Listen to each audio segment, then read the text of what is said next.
Déjeme saludar a los maestros. Es día de mesa de maestros con el querido Francisco Paco Cruz, periodista de larga trayectoria, más de 47 años en el periodismo, autor de una larga lista de libros. Le recomiendo sus dos más recientes, Las Damas del Poder y García Luna, el Señor de la Muerte, orgullosamente miembro de esta familia sin censura. Querido Paco, un abrazo.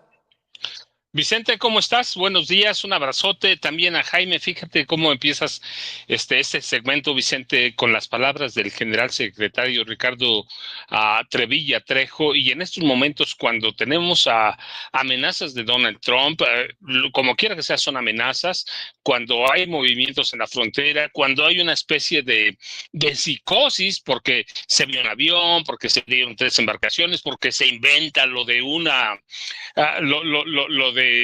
lo de un portaaviones en aguas mexicanas. En este momento es bien importante porque el general Ricardo Trevilla Trejo, el secretario, el único secretario de defensa como cada 6 años, viene a refrendar el principal trabajo del ejército, la soberanía nacional. Por un lado, la soberanía nacional y por otro, el respeto y el respaldo a la presidenta Claudia Sheinbaum Pardo. El presidente dice puede ser un país modesto, pero la defensa nacional está a disposición para lo que se le requiere, la defensa del país. Así que, y la soberanía, dice, no es negociable. Es bien importante en este momento que haya unidad en el gabinete, pero que sobre todo en un secretario, el de Marina no está, pero lo avala porque están los dos ahí, el secretario de Marina, Raimundo Pedro Morales Ángeles, el almirante y el general, están dando una declaración de unidad y de que entienden cuál es la labor del ejército, que no son las labores policiales, sino cuidar la soberanía nacional. Y en este momento eso es importantísimo porque se ponen a tono con los otros secretarios que son más visibles en el gabinete. Así que la marcha de la lealtad de este domingo, Vicente, se enmarca en esa unidad que hay en torno a la presidenta, para mí, en torno a la presidenta Claudia Sheinbaum Pardo, pero ya tendremos temas. Pero buenos días, Vicente. Jaime, buenos días, un abrazote también. Claro que sí, Paco. Creo que queda claro que hay un cierre de filas también en las Fuerzas Armadas para respaldar a la presidenta, a la comandanta. ¿Y sabes qué? ¿Cuál es la crítica del saco de pus? Creo que nunca antes le quedó mejor ese apodo a Javier Lozano, el calderonista Javier Lozano, el desgraciado hijo de la chingada que dejó en la calle a cientos de miles de trabajadores. Dice, no sabe ni hablar. Qué vergüenza, además, qué mal se ve del ambiscón, con qué poco se conforman sobre el discurso del general secretario de la Defensa Nacional. Eh, qué, qué bajo. Esta oposición, lo único que le critica es eso. No, pues estamos en el hoyo, Paco, ¿no? Vicente, no en el hoyo, es el nivel de oposición que tenemos, que no entiende nada. Bueno, mira, sí lo entienden, pero están desilusionados, desesperados, y el general que estaba allí con el almirante les dice que la misión del ejército es esa, es en beneficio del pueblo de México, defender la soberanía, pero ese nivel de Lozano es el que de Javier Lozano Alarcón, es el nivel de oposición que tenemos, Vicente. Por eso están como están, por eso están a donde están, porque no entienden todo lo que está pasando y porque no tiene otra cosa, no critica el discurso, no critica nada y porque no entiende que han cerrado filas en torno a la primera presidenta constitucional de este país y le están diciendo estamos aquí para defender al territorio y a los mexicanos y defenderla y promulgar de nueva cuenta la lealtad a la nación,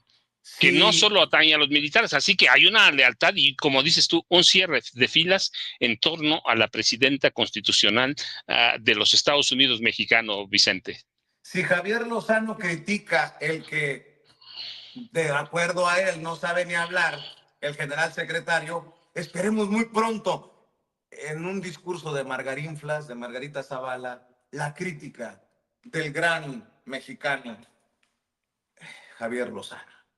Ya llegó el maestro también, Jaime Hernández, nuestro hermano Jaime Hernández, por décadas corresponsal de guerra, este sí, no chingaderas como López Dóriga y Loret, corresponsal mexicano en el extranjero, hombre comprometido con la verdad, fundador y conductor de su espacio en YouTube, no apto para cínicos, también orgullosamente miembro de Sin Censura. Querido Jaime, pues entramos con todo.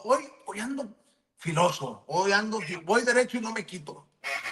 ¿Cómo están, queridos amigos? Buen inicio de semana. Un abrazo a mi querido Paco. Y sereno, Moreno, sereno, sereno. A ver, échame al gato. ¿Qué pasa? ¿Qué hay? ¿Qué hay? ¿Qué hay que decir? De entrada, lo que decía Paco, ¿no? Los que querían ver a las Fuerzas Armadas voltear, darle la espalda a la presidenta, como en algún momento se lo pidieron contra López Obrador, pues se van a quedar con las ganas, Jaime. Sí, y yo creo que, y esta es una gente que la verdad es conoce, cada vez que hacen este planteamiento, dejan en evidencia su atroz conocimiento de la historia de México. El ejército mexicano, y cuántas veces lo repitió Andrés Manuel López Obrador, el ejército es pueblo.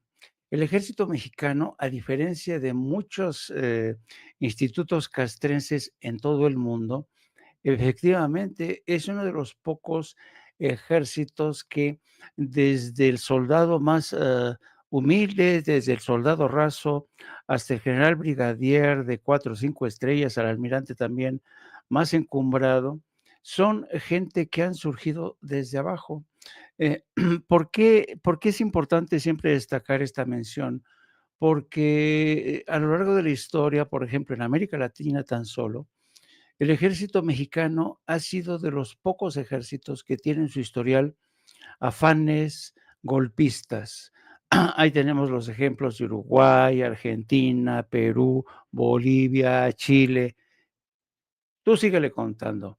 Los únicos ejércitos realmente en el continente, en el hemisferio occidental, que son leales a la patria, que son leales al pueblo y a las instituciones, son el ejército mexicano, que tiene un muy acendrado sentimiento nacionalista por su historia, cómo surge el ejército, cómo lo integran nacionalistas, cómo la cercanía, por ejemplo, con Estados Unidos, ha hecho el ejército mexicano un ejército muy leal, muy leal.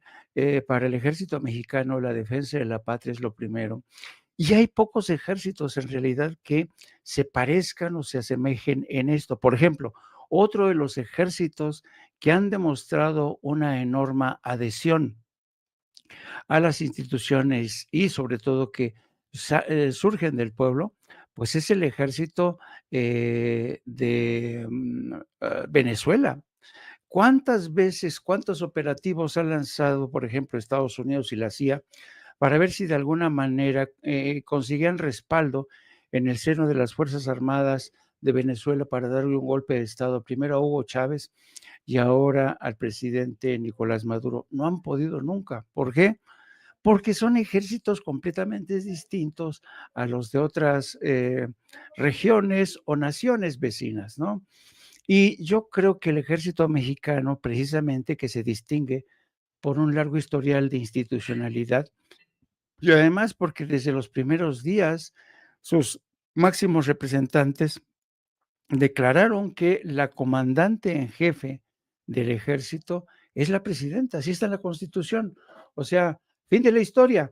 Así es que yo creo que eso habla muy bien de esta institución castrense, que no es perfecta, que no es perfecta, que a lo largo de su historia hemos visto cómo siempre han surgido las manzanas podridas, que han tenido vínculos con el crimen organizado, pero también son más los patriotas, son más la gente que se debe más al servicio de su país.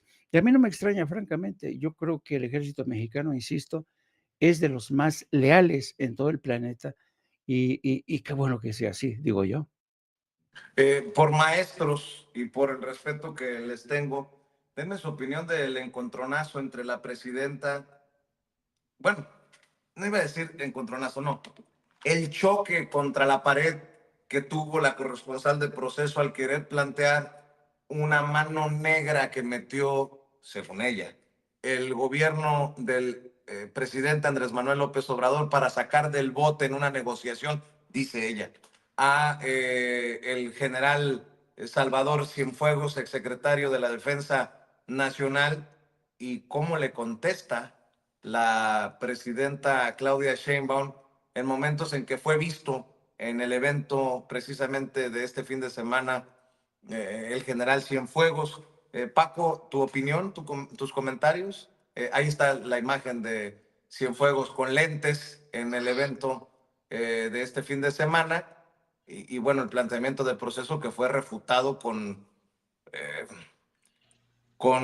híjole, ¿cómo decir? Con brutalidad, esa es mi opinión. Fortísimo lo que le dice la presidenta a la corresponsal de Proceso, que buscaba amarrar navajas, Paco. Fíjate, Vicente, nada más antes de que te conteste eso, la imagen que estabas pasando es fortísima, la de la general Salvador Cienfuegos Cepeda, porque allí también estaba, curiosamente, Enrique Cervantes Aguirre, que fue general secretario de la Defensa en el gobierno de Ernesto Zedillo. Es decir, el generalato está cerrando filas en torno a al discurso de Ricardo Trevilla Trejo y en torno a Claudia Sheinbaum Pardo y la posición, como decía Jaime, de un ejército que sale del pueblo, que no tiene la misma formación de otros. Así que esta imagen es poderosa porque no es el general Salvador Cienfuegos Cepeda, está Enrique Cervantes Aguirre, que fue secretario de la Defensa en el gobierno de Ernesto Zedillo Ponce de León. Así que esa imagen va a durar mucho tiempo y puede pasar inadvertida, pero no debe pasar inadvertida, Vicente, porque es lo que es el ejército mexicano en este momento. Te oigo, Vicente. Y Paco, además hay que decir que no es invitación de la presidenta, es protocolo militar, es protocolo de las Fuerzas Armadas, como hoy también lo mencionaba la presidenta en la mañanera, ¿no? No, pero claro, pero toda esa imagen te dice lo que es el ejército en este momento. Están alrededor de la jefa, de la comandanta suprema del ejército mexicano, de las Fuerzas Armadas, de las Fuerzas Armadas, porque una cosa es la Marina Armada y la otra el ejército terrestre y la Fuerza Aérea. Así que esa imagen es fuerte y esto te dice cómo están enfrentando en equipo a las amenazas que vienen en este momento de Estados Unidos, Vicente. Luego lo otro, mira, la reportera de Proceso, el problema, Jaime lo sabe, ha sido reportero toda su vida prácticamente, tú lo sabes, por buen número de años como reportero, un periodista no se puede dar o permitir el lujo de no llegar o de llegar a hacer una pregunta y no tener todo el contexto y los documentos que se requieren cuando va a acusar a alguien. O por lo menos va a sembrar dudas. Si tú vas a hacer una pregunta capciosa, si vas a meter de pronto un buscapiés para sacar carnita, si vas a hacer algo, necesitas llevar en la mano toda la historia, todos los documentos. No necesitas llevar la cronología, necesitas llevar las pruebas y los documentos. Cuando vas a tratar de desestabilizar o de sacar de balance a un presidente, a una presidenta que tiene todo el colmillo del mundo y que no se tienta el corazón para decirte, investiga primero. Eso es una vergüenza para el periodista. El periodista, cuando llega a hacer una pregunta, a la mañanera, a una entrevista cualquiera con un funcionario que conoce sus funciones, tiene que llegar con los pelos de la burra en la mano. Lo otro te hace quedar como esto, ¿sí? Como una persona que va a meter chismes para tratar de sacar algo. Así que Dalila Escobar lo que tenía que hacer es haber llegado a ver, mire, aquí están las pruebas de que Estados Unidos, de que el presidente López Obrador utilizó la mano o metió mano negra para que el general Salvador García Cienfuegos saliera o lo dejaran libre en Estados Unidos. Salvador Cienfuegos Cepeda, aquí está, mire, tengo estas pruebas, el Departamento de Defensa, el Departamento de Estado de Estados Unidos me dio esto, y yo por mi lado conseguí esto. Aquí están, y por el lado de la presidencia, en el gobierno de López Obrador, conseguí esto. Tú llegas con eso y ¿cómo te contesta la presidenta? El problema de muchos reporteros cuando van a hacer este tipo de entrevistas es que equivocan pensando que ser crítico es hablar fuerte, es llegar sin conocimientos o con una, como ella decía, una narrativa cronológica. Pues eso no te dice nada. Tú llegas con el presidente de la República, cualquiera, no tiene que ser Claudia Sheinbaum Pardo, y le llegas con las pruebas. Dice mi trabajo antes de venir a preguntarle. Pero ¿qué pasa muchas veces en la mañanera? Lo que hace esta mujer, lo que hace Reina Aide, que llegan a meter un chismecito para tratar de sacar hebra, como dicen en mi pueblo, sin tener nada base, sino con lo que están pensando. Otro problema, Vicente, Jaime lo sabe muy bien, es que ahora es que en el celular te mandan las preguntas. Y cuando te mandan las preguntas en el celular no tienes todo el contexto. Te digo, llegar con la cronología, pues sí, yo puedo saber muchas cronologías, conozco parte de la cronología de la historia. Eso no quiere decir que sea la verdad. Eso quiere decir que es una parte de lo que pasó, o que pudo haber pasado, porque a lo mejor ni siquiera lo investigué. Tienes que llegar con los pelos de la burra, con documentos, con todo. Yo supe de esta fuente y esta fuente me dijo que el presidente López Obrador metió las manos para que liberaran al general Salvador Cienfuegos Cepeda. Lo otro, pues entonces queda como eso, como en chisme, y te quedas, te hacen ver mal como reportero. Yo, mira, pues no sé, he reporteado prácticamente toda mi vida, lo mismo que Jaime, y lo más vergonzoso, lo más vergonzante, tú lo sabes, Toño lo sabe, es que un funcionario te pueda rebatir con pruebas o que te pida, bueno, a ver, entrégame las pruebas o preséntalas aquí. Tú debes ir preparado, Vicente. Pero, pues es que el problema es que llegan para tratar de desestabilizar, de sacar de su zona de confort a la presidenta. Y no vas a sacar de la zona de confort a la presidenta si no te preparas para una mañana. Si lo que haces es un día antes llevar tus preguntas o esperarlas en el celular y decir, tengo esto. No, espérate.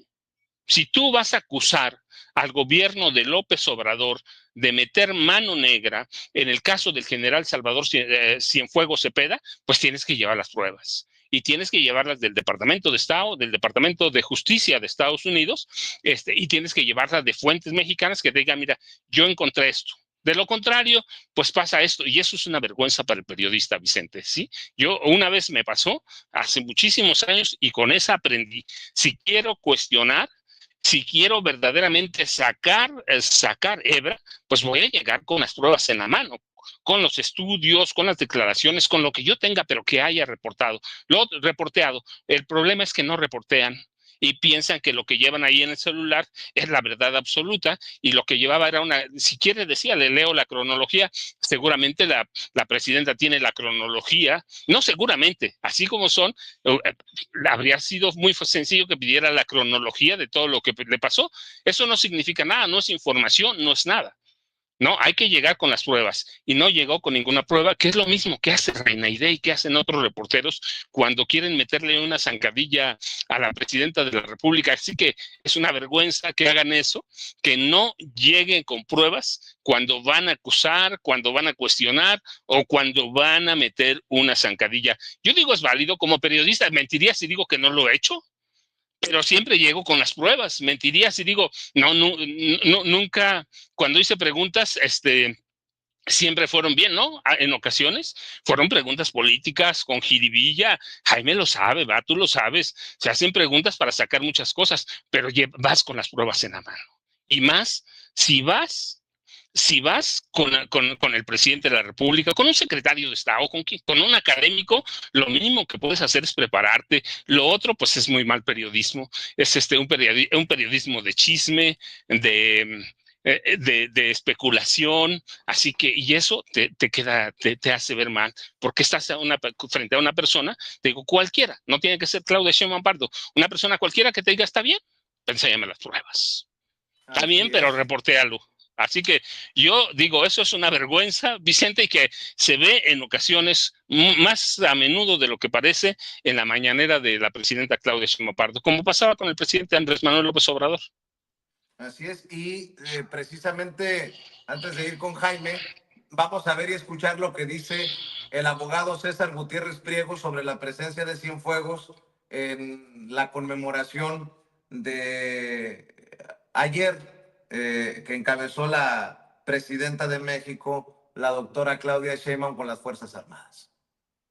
Me han estado preguntando que por qué motivo el general Salvador Cienfuegos Cepeda estuvo presente en la conmemoración del evento de la Marcha de la Lealtad, encabezado por la presidenta de México y comandanta suprema de las Fuerzas Armadas, la doctora Claudia Sheinbaum.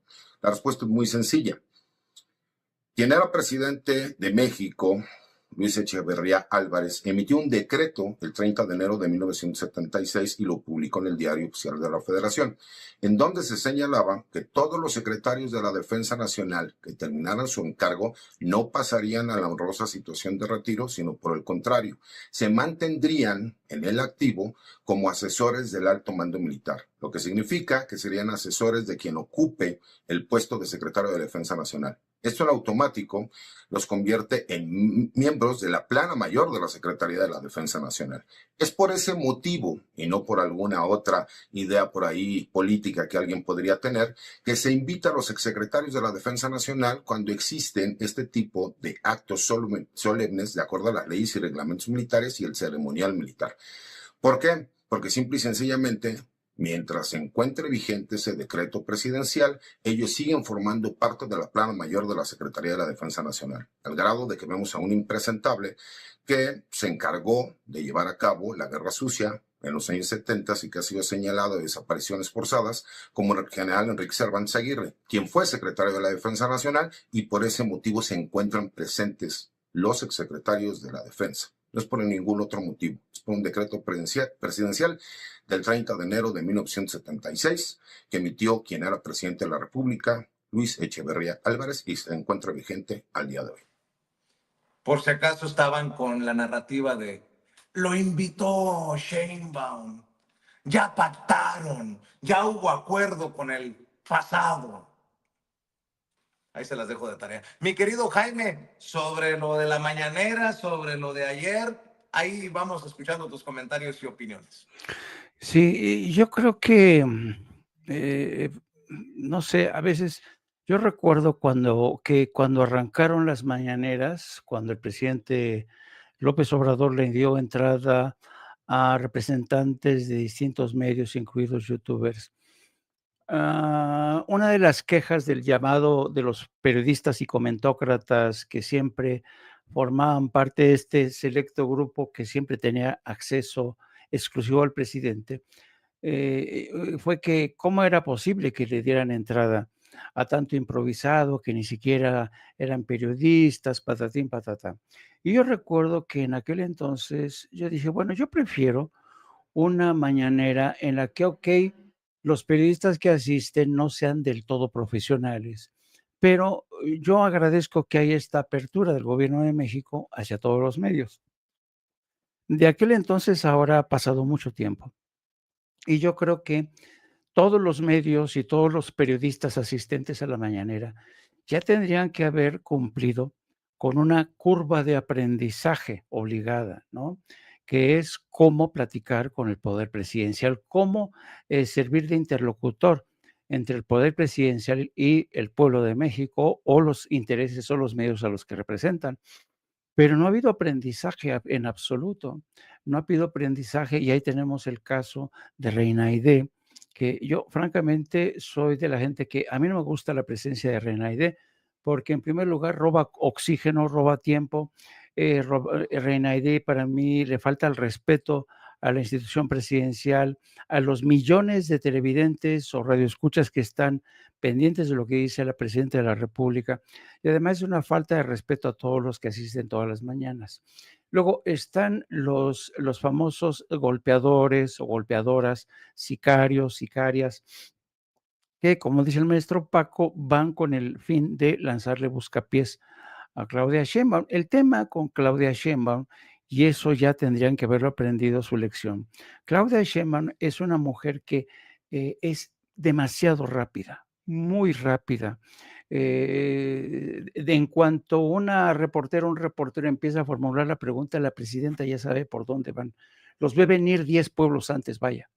Entonces, esto lo que ocurrió hoy dejó más en evidencia cuál es el papel que juegan esta Dalila de Proceso, que empezó primero tratando de ponerle una trampa, de sembrar una trampa a la presidenta con el caso del general Cienfuegos. Con el caso del general, y yo no digo que uno como periodista o reportero, como bien decía el maestro Paco, que Paco y yo somos de la vieja escuela, uno está acostumbrado a tratar de meter la jiribilla para ver si sale, si resulta, ¿no? A ver si el político cae. Pero hay que tener en cuenta que Claudia es muy brillante, tiene mucha experiencia, mucho colmillo, pero además yo creo que hay preguntas que en el caso del general Cienfuegos son legítimas. Por ejemplo, todo el mundo sabemos que es imposible que el general Cienfuegos sea una blanca paloma, es imposible. Está el caso, por ejemplo, de Ayotzinapa, y hay preguntas legítimas en ese sentido, ¿no? Pero hay que saber hacer esas preguntas para sacar las luces y sobre todo las sombras de ese tipo de personajes, ¿no? Que hay una investigación, nunca hubo una investigación sobre el general Cienfuegos, porque la otra parte de la historia ya no la sabemos. Es decir, el presidente cuando solicita, demanda el regreso del general Cienfuegos, ¿por qué? Porque recibe del gobierno, se lo pidió expresamente a Trump, el, lo que tenían la DEA en su contra, y cuando estudian toda la incautación, cuando descubren que no hay nada en absoluto. Entonces, dos cosas pudieron haber pasado ahí, y esto es especulación, subrayo, esto es especulación. Una es que la DEA le dio parte del encauzamiento, que describe en términos generales por qué se le siguió, por qué se le investigó, cuáles son potencialmente las acusaciones. Pero también pudo haberse dado el caso, en el caso del Departamento de Justicia, que una parte de la investigación no le ha sido entregada a México. ¿Por qué? Porque quizá en esa parte de la investigación aparecen formas de investigación, interceptación de llamadas, fuentes que operan en el seno del ejército, es decir, información que el gobierno de Estados Unidos no puede compartir con su contraparte mexicana. Pero insisto, estoy especulando. Pero el caso es que Estados Unidos, al enviar la información que le solicita y al revisar el gobierno de México, dice, oye, es que aquí no hay nada, esto es pura paja. Entonces, eso permitió que el presidente de México rescatara a Cienfuegos, que desde mi punto de vista tendría que haber tenido una investigación por el papel que jugó, por ejemplo, Ayotzinapa. Él sabía, cómo no iba a saber lo que estaba ocurriendo en Ayotzinapa. Pero también hay que tener en cuenta una Pero cosa. pero es harina de otro costal, ¿no? Entendiendo Exa eso. Exactamente. Y además, mira, no somos incautos, no somos ingenuos. Todo mundo sabe, los periodistas viejos, sabemos que, como le dicen en algunos medios, los verdes tienen un poder cañón. Paco lo sabe muy bien. Entonces, el político en turno, en este caso el jefe de gobierno, el presidente en turno, tiene que ver de qué manera mantiene estos equilibrios al interior de su gobierno. No va a lanzarse a la yugular de un general porque forma parte de una estructura, ¿no? Donde hay poderes que han formado parte de un sexenio, ¿me entiendes? Entonces, tendría que haber una investigación. Sí, en un país ideal tendría que haber una investigación, pero no la hay, desafortunadamente, ¿no? Pero el caso es que tú como reportero, a la hora de plantarte frente a la presidenta, le tienes que saber hacer las preguntas concretas. Y un segundo elemento que me llamó a mí mucho la atención, que te habla del tipo de periodismo tan antiguo que se sigue practicando todavía en un país como México. El clásico recurso de, es que mi jefecita, la dueña de proceso, como entrevistó al Mayo antes de que fuera capturado, y ese viejo recurso, ¡uf! ¿Cuántas veces te obligaban a ti? Oye, el director entrevistó el caso de Excelsior, yo no sé cuántas veces entrevistábamos a jefes de Estado y de gobierno, y ahí tenías que ir con tu batea de babas. Oye, según la entrevista que le hace mi directora, fulanito, o sea, te obligaban básicamente, ¿no? Son preguntas para dejar en claro que tu medio es influyente, que consigue entrevistas exclusivas, pero ya se dijo todo lo que tenía que decirse sobre esa entrevista de María Scherer con el Mayo Zambada antes de que fuera capturado. Y otro tercer elemento que yo encontré muy penoso, humillante, diría yo, fue la forma en que Dalila trata de enredar a la presidenta, farfullando, ni siquiera formulando una pregunta coherente, no, estuvo farfullando a tal grado que la presidenta le dice, a ver, no te entiendo, a ver, volvamos, a ver, ¿qué me quieres preguntar? O sea, la presidenta todavía con esa paciencia. ¿Y cómo es posible que tú como reportero te expongas a ese ridículo? Primero, no sabes hacer las preguntas. Dos, te tropiezas con tu propia lengua, farfullas, ¿no? Frente a una mujer que siempre está focus. Si hay algo que tiene Claudia Sheinbaum, no sé si han dado cuenta, cuando la presidenta empieza a escuchar, dice, a ver, espérate, ¿cómo dices? Porque sabe la presidenta, tiene que concentrarse en la pregunta. Pero claro, al decirle la pregunta, a ver, espérate, regrésate un poquito. ¿Cómo dijiste? Ya la presidenta ya sacó de balance al reportero que intenta ponerle le intenta poner la pierna encima a la presidenta. Yo creo que con esta presidenta lo único que queda es ser muy hábil, tener muy en claro qué es lo que le vas a preguntar y no llegar, que también yo siento alergia por estos reporteros que llegan con el celular en la mano leyendo las preguntas. O sea, yo nunca en mi vida cuando he entrevistado a alguien, yo nunca he sostenido en mi mano un teléfono celular, o quizá para citar algo textualmente recurro a mi libreta, fulanita de tal dijo, ¿qué opina usted? ¿No? Pero estos reporteros que van a la mañanera, que yo no sé en qué escuela estudiaron, tienen esta manía a veces de recurrir y leen la pregunta íntegra, que muchas veces, como dice el maestro Paco, les dictan o se las mandan desde la redacción.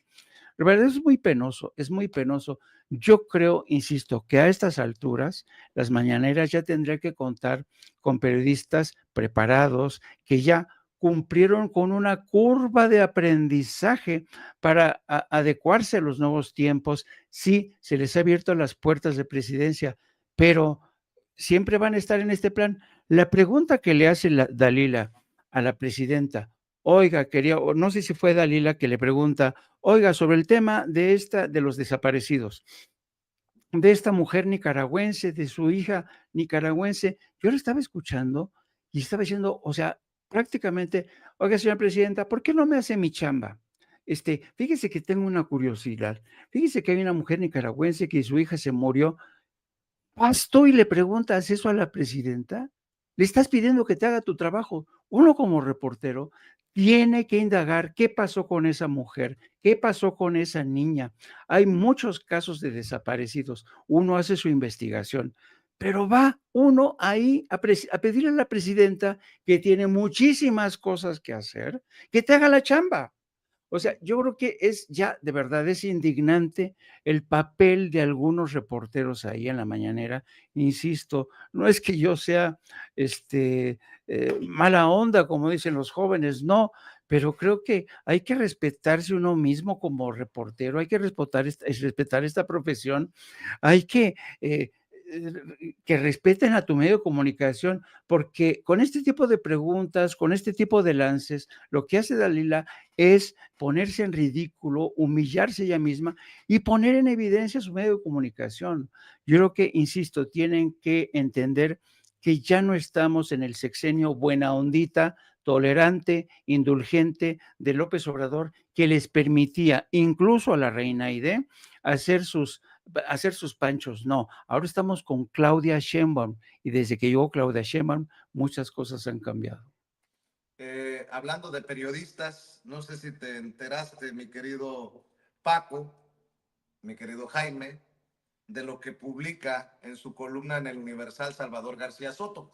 Yo no sé si Salvador García Soto va a terminar en la lista de estos exhibidos por Manuel Hernández Borbolla, a quien usted ve y escucha seguido aquí en Sin Censura, de los beneficiados por la USAID, ¿no? Ya algunos pusieron el grito en el cielo, pero fíjense lo que publica Salvador García Soto. La autonombrada 4T y su partido Morena, con la presidenta como jefa y el expresidente como el poder tras el trono, se han convertido a lo que AMLO bautizó como la mafia del poder. No, ya, chingo a mi madre. Ahora la mafia del poder la encabezan Claudia Sheinbaum y Andrés Manuel López Obrador. Por cierto, la USAID, el brazo de la CIA, la USAID por años en el gobierno de López Obrador detrás de intentos de desestabilización. Mi querido Paco, ahí van los temas quedando sobre la mesa. Mira, empezamos, los dos, podemos tocarlos todos, el de García Soto que y el de la USAID. Primero el de la USAID, porque sí es el otro es un caso patético, pero la USAID, no lo digo ahora, lo digo hace mucho tiempo, cuando nació en 1961 la USAID, fue como un disfraz de apoyo político de la CIA. Era una fachada de la CIA para apoyar supuestamente en el desarrollo democrático, en el desarrollo de infraestructura en algunos países, los derechos humanos. La realidad es que con el desprestigio que se cargaba desde los 50 la CIA y que se prolonga históricamente y en los 80 empieza a cambiar y le dan paso a la DEA, crean un brazo político y ese brazo político es la USAID, y la USAID empieza a desviar dinero, o no a desviar porque le entregaban los fondos desde el gobierno, a apoyar a grupos políticos. Esa es la realidad. Sí, financiaba algunas políticas de desarrollo, pero la USAID es un brazo político de la CIA desde 61. Así que quienes hayan recibido recursos de la USAID sabían que estaban recibiendo recursos de la CIA abiertamente, y sabían que la USAID era un brazo político para comprar a empresarios, activistas de extrema derecha, a periodistas, a quien se dejara, mientras la CIA directamente hacía trabajo con los presidentes de la República. En el caso de nosotros, yo lo he señalado, hay pruebas de que desde 1954-55, con el presidente Adolfo Ruiz Cortines, la CIA compró a todos los presidentes hasta José López Portillo. Todos, pero aquellos sectores que no compraba directamente la CIA, sino para disfrazar sus actividades, pues para eso crearon en el 61, y si no mal recuerdo fue el presidente Kennedy entonces el que creó la USAID. Sí, entonces crean la USAID como un brazo político de la CIA. ¿Quién? No lo sabe. ¿Cuántos periodistas? Yo alguna vez lo dije, todos aquellos periodistas que cobraron un centavo de Mexicanos contra la corrupción y la impunidad de Claudio X González sabían que estaban cobrando dinero de la CIA. Sabían que Mexicanos contra la corrupción y la impunidad recibía dinero de la USAID. Así que trabajaban para la CIA, pues claro que sí, pero como en este país nadie decía nada, y como la derecha controla prácticamente todos los medios viejos, pues todo el mundo se iba a callar. Hasta que el presidente López Obrador, recuerdas, en algunas mañaneras lo dijo: Mexicanos contra la corrupción y la impunidad recibe financiamiento de la USAID, y en épocas electorales recibe más. ¿Cuántos periodistas han publicado, no con mexicanos, sino reportajes para mexicanos contra la corrupción y la impunidad? Si se los paga la Mexicanos contra la corrupción y la impunidad, si trabajan para ellos. Ahí le faltan, por ejemplo, Salvador Camarena trabajaba con Claudio X González. Seguramente que van a salir más nombres, pero quienes prestaron sus servicios para Claudio X González sabían que Claudio X González recibía financiamiento de la CIA, que la USAID estaban obligados a conocerlo. Es como aquellos, yo pongo el ejemplo, mira, es como aquellos periodistas que trabajan en Latinos con Loret de Mola, y reciben dinero. Y yo digo, pues ellos deben saber que recibían dinero de gobiernos estatales, y que esos gobiernos estatales de oposición, PRI, PAN, PRD, desviaban recursos para cuestiones de salud, para el sector salud. Así que deben saber que quienes cobran en Latinos deben saber que no solo madrazo, que es el dinero que se robó, sino que parte del financiamiento de Latinos es de dinero que sangran los estados para el sector salud. Es el mismo caso de la USAID. Todo mundo debe saber. Mira, yo cuando fui a trabajar para el Universal sabía para quién trabajaba. En mi vida escribí una línea. Cuando trabajaba en Reforma sabía que trabajaba para la derecha. Uno debe entenderlo y debes tener los pies sobre la tierra. ¿A quién sirve? ¿Y qué va a hacer? Así que quienes trabajaron y recibieron dinero de Mexicanos contra la Corrupción y la Impunidad saben que la USAID no solamente focalizaba apoyo para crisis, para aliviar crisis alimentaria o para alimentar luchas democráticas, no, saben que era un brazo golpista político de la CIA. ¿Sí? Y que operaba prácticamente en todo el mundo, que eso de construcción de la paz es la paz que la CIA decida, que la asistencia alimentaria y el fortalecimiento de servicios básicos es lo que la CIA decida, y la CIA decide en función de los intereses de la CIA, ni siquiera el gobierno de Estados Unidos, de la CIA, y esos informes sirven ¿para qué? Para golpear. Manuel Hernández Borboya tiene mucha razón. Cuando dice ahí están los nombres, no los dio él. Los nombres están ahí, al lado de Mexicanos contra la Corrupción y la Impunidad. Así que hay que aclararlo. Yo puedo decir, por ejemplo, yo no sé cuántos reportajes vi firmados por Raúl Olmos para Mexicanos contra la Corrupción y la Impunidad. Así que cada uno tiene que aclarar todo eso. Ellos no hicieron, Manuel no hizo la lista la hizo Mexicanos contra la Corrupción y la Impunidad. Y ellos son los que contrataban a los periodistas, y esos periodistas no son ingenuos. Ningún periodista de los que aparecen, cuyos nombres aparecen en las listas de Mexicanos contra la Corrupción y la Impunidad, son ingenuos. Son tan viejos como nosotros, algunos quizá más jóvenes, otros más viejos. Pero todo mundo estaba obligado a saber que por lo menos 5 años cobraron dineros de la CIA, disfrazados claramente por la USAID o la USAID, pero era un disfraz de la CIA. Así que estamos obligados a conocer qué es, cuánto ascendieron los apoyos a México y todos aquellos organismos, porque no solamente fue la USAID, que recibieron dinero de esta organización, sabían o debían saber que estaban financiados por la CIA. Que no estaban enfocados a seguridad, a derechos humanos, a fortalecimiento institucional, estaban focalizados para servir a la CIA. Y estaban sirviendo a la CIA, y la CIA utiliza esa información ¿para qué? Para desestabilizar gobiernos. Lo otro, Vicente, ni tú, ni Toño, ni Jaime, ni yo somos inocentes. Eso que es, como dicen en mi pueblo, que se lo cuenten a que todavía no crece. Lo otro, pues mira, ¿qué diferencia hay del Chayo, del gobierno mexicano, del gobierno de Peña, del gobierno Calderón, al gobierno de la CIA? Cuando estás acostumbrado a recibir mucha lana, pues tiene que haber consecuencias. Y esas consecuencias se pagan. Y es el mismo de Salvador García Soto. ¿Hace cuánto tiempo perdió, si algún día la tuvo, la credibilidad? Pues es un tipo que está nostálgico, que hizo negocios con su información, con López Obrador. Todo el mundo hacía negocios con López Obrador, así vendían. El problema con Salvador García Soto, lo dije alguna vez, es que también recibía información de la CIA, de la DEA, discúlpame, también, y la DEA lo usaba cuando quería. Ahí están columnas del año pasado, ¿sí? Con relación al narcotráfico. Así que estos periodistas viejos, no, muchos, se hicieron especialistas en muchos temas o recibiendo información por ejemplo, de García Luna, que aquí hemos platicado del caso de Raimundo Riva Palacio, que yo en ocasiones digo, bueno, pues ¿quién le dio esa información? ¿Se la dio García Luna? ¿Se la dio Calderón?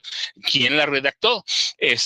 Muchos hicieron negocios recibiendo información de algunas dependencias y, claro, prestaban servicios a estas dependencias y son nostálgicos, enojados con López Obrador, pero yo lo digo con respeto, todavía no veo un periodista, uno, que presente una prueba sólida contra Andrés Manuel López Obrador. Dicen, ya lo está, los narcos con los que negoció López Obrador, ahora los va a atacar o los va a destruir el gobierno de Donald Trump. Pero Donald Trump gobernó al mismo tiempo que Andrés Manuel López Obrador. Sí, así que por los odios que tengas contra López Obrador, los vamos a ver en los periódicos y los vamos a ver mucho tiempo, porque siempre lo hemos dicho, Vicente, la cuestión es que esos viejos medios, el Universal, Reforma, el Financiero, el que tú quieras, todos son de derecha, pero todos son financiados por los viejos oligarcas del periodismo mexicano, y a esos oligarcas, incluido Claudio X González, les da lo mismo recibir dinero del gobierno que de la CIA. Así que hay información del gobierno que de la CIA. Así que, pues, allá que con su pan se lo coman, pero yo digo, esto que presentó y que dijo Manuel Hernández Borboya, que es nuestro compañero aquí, pues hizo lo que nosotros, pues sí, qué bueno que lo hizo. Un abrazo para Manuel, que además me ha tocado o compartir mesa o a veces moderar la mesa, que es un gran periodista y un gran compañero. Pues él no hizo las listas, las listas las hizo, las elaboró Claudio X González o gente cercana a él. Y ya hay periodistas que firmaron cuando trabajaban para los mexicanos contra la corrupción y la impunidad. Ellos tendrán que aclarar y ellos saben que servían a la CIA Vicente y Jaime. Así es, y póngame, don David, en pantalla lo de Salvador García Soto, por favor. Póngamelo nuevamente. Fíjense nada más lo que publica Salvador García Soto en el Universal. La autonombrada 4T y su partido Morena, con la presidenta como jefa y el expresidente como el poder tras el trono, se han convertido a lo que AMLO bautizó como la mafia del poder. No, pues ya. ¿Y qué me dicen de Pablo Macluf? Que era analista o es analista o no sé si ya lo tiraron al basurero de la historia desde Televisa, pero Pablo Macluf, de la misma calaña, sería muy bueno para la cultura política que arrestaran y extraditaran a López Obrador por narcotráfico. Sin duda habría un intento de martirización, pero ahí estaría la mella para siempre. Ah, cabrón. ¿Y esos eran los analistas de Televisa? Y luego, cuando los corrieron mucho a la chingada, decían, ahí está la libertad de expresión, ahí está el autoritario López Obrador. No digan mamadas. Fíjense, un analista, no sé si se considere periodista, que diga esto, ponlo otra vez, don David, sería muy bueno para la cultura política que arrestaran y extraditaran a López Obrador por narcotráfico, como a... ¿Por qué o qué? ¿Qué pedo? ¿Porque saludó a la mamá del Chapo? Mi querido Jaime Hernández, hablando de periodistas y cosas peores, hablando de lo que pasó en la mañanera y de que hiciste un análisis extenso y estas mafufadas tanto de Pablo Macluf como de Salvador García Soto. Sí, híjole, fíjate que es bien interesante ver lo que está ocurriendo en México con los medios de comunicación, con los periodistas, con los comentócratas.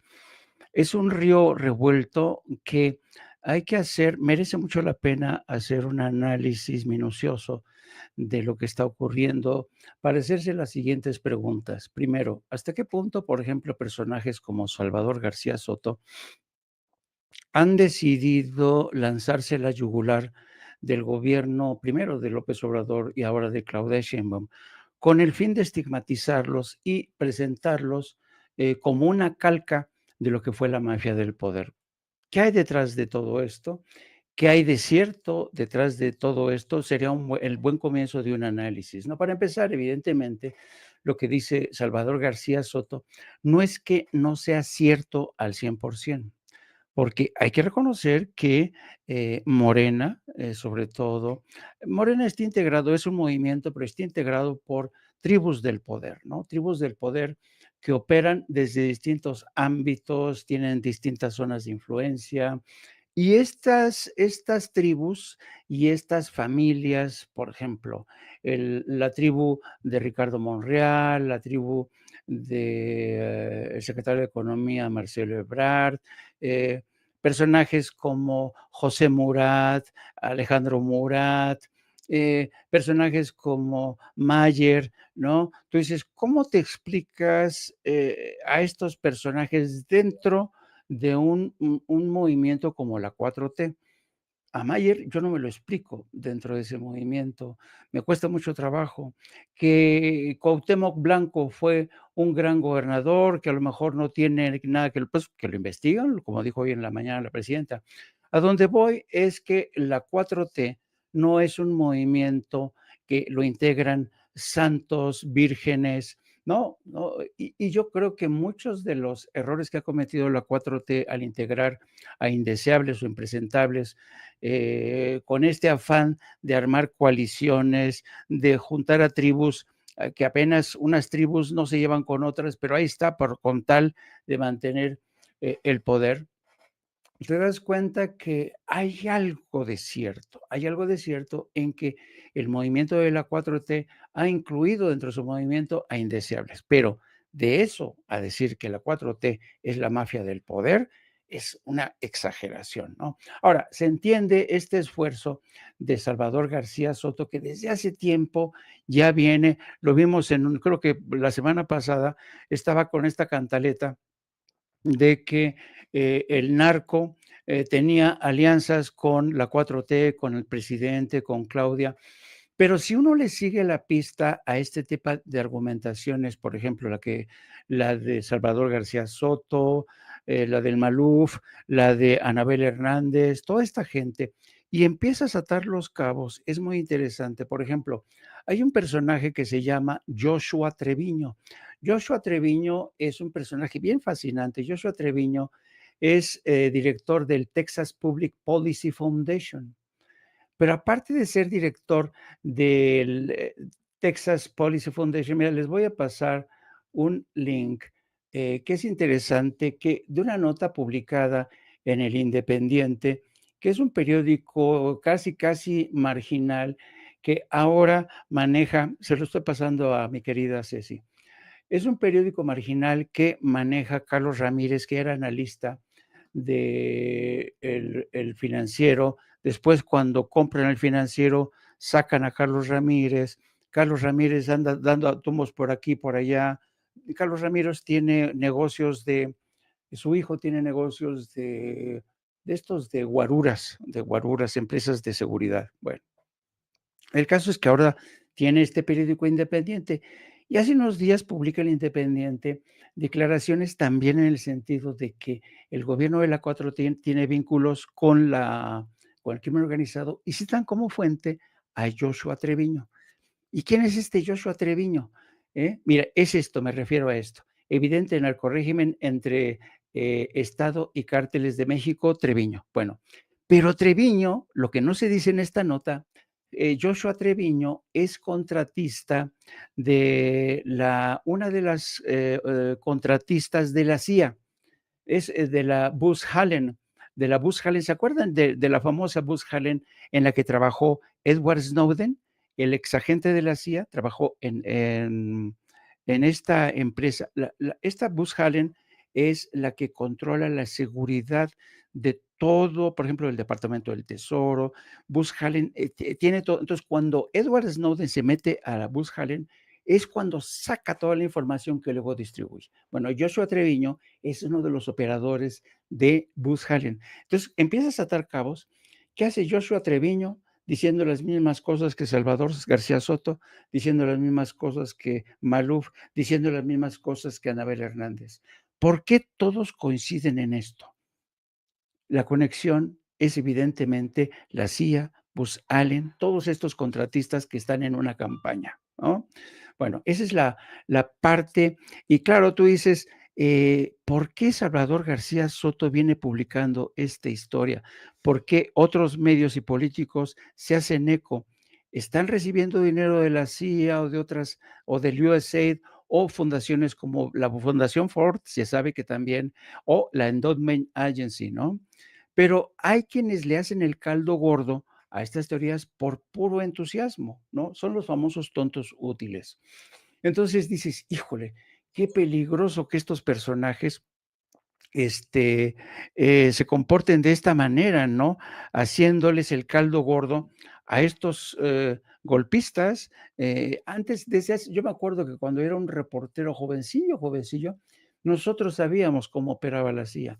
La CIA sembraba noticias a la vieja usanza, se reunían con el jefe de redacción, con el director, le decían, oye, ¿puedes publicar este material?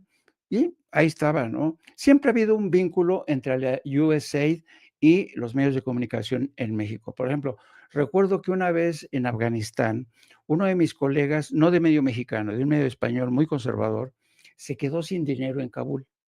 Y entonces estaba en serios problemas, porque claro, ¿de dónde sacas dinero en Kabul? No hay cajeros automáticos, no hay bancos abiertos. Y me acuerdo que quien le proporcionó el dinero para que siguiera con la cobertura fue una oficina del USAID, pero sabíamos que eran agentes de la CIA. y ellos le daban el dinero para que siguiera con su cobertura, favorable, por supuesto, a la imagen de Estados Unidos. Entonces, siempre ha estado ahí la USAID dando cobertura, enjugando las arcas de periodistas, que es que independientes, de medios también medio independientes. Pero lo cierto es que han estado ahí siempre muy presentes y es lamentable que, vamos a ver, estaba viendo, creo, ayer, apenas ayer, estaba viendo unas declaraciones de Vladimir Putin. Le preguntan, oiga, ¿cómo ve usted a Donald Trump? Y responde Vladimir Putin, pues tengo la esperanza, porque lo conozco, es un hombre de carácter, de que termine de limpiar aquello pronto. ¿A qué se refería? ¿Limpiar pronto qué? Eliminar USAID, eliminar, porque ya sabes que están pidiendo la renuncia de una larga lista de agentes de la CIA. El director general de la CIA, Ratcliffe, le ha ofrecido a Trump una lista de posibles candidatos para que se puedan retirar, pero Trump le dice, no, quiero que se retiren todos los de esta zona, de esta y de esta. O sea, está entrando Trump a saco pidiendo renuncia de agentes de la CIA, cerrando USAID, y por algo será, digo yo. Híjole, qué cosas, ¿no? Por cierto, nos acaba de confirmar Manuel Hernández Borboya, en un rato se va a enlazar con nosotros. Estoy revisando temas, comentarios, información. ¿Con qué cerramos en la ronda final? ¿Comentario, opinión, tema? Ustedes deciden. Tú decides, Paco. Mira, Vicente, te mandaron, fíjate, en la mañana, te mandaron, sí fue un comentario, ¿no? Una voz del pueblo, una voz del pueblo en la que advierten que para qué más dinero a los partidos políticos, por ahí deben tenerla. Y es bien interesante esa voz del pueblo, ¿sí? Sobre la necesidad de ya no contar con más partidos políticos, porque pues porque son una sangría de dinero. Y quien mandó esta voz del pueblo para que sepa que le prestamos atención es bien interesante, porque mira, solo en este año que no es electoral, la